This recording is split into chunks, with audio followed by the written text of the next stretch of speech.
Ahoj, v tomto videu vám ukážem, ako vyriešiť problém s internetom cez ethernetový kábel vo Windows alebo všeobecne, ako odstrániť problémy so sieťou. Ukážem vám rôzne možnosti a niektorá by mala u vás fungovať. Najprv vo vyhľadávaní Windows zadáme stav siete, potom naň klikneme a následne klikneme na Ethernet. Potom vidíme, že som pripojený k sieti. Toto by sa malo zobraziť aj vám.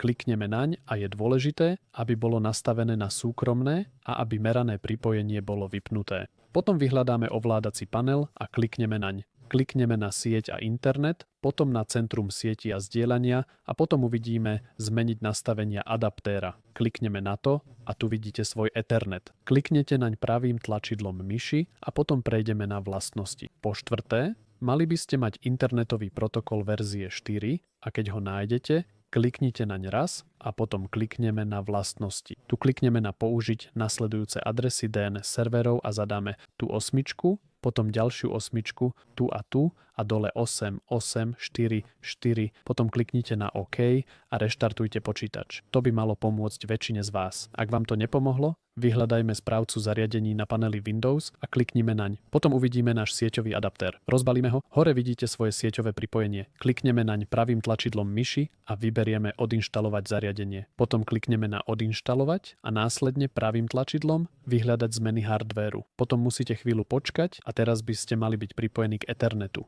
Najneskôr vtedy by to malo u vás fungovať. Ak vám toto video pomohlo, potešil by ma váš like a dovidenia.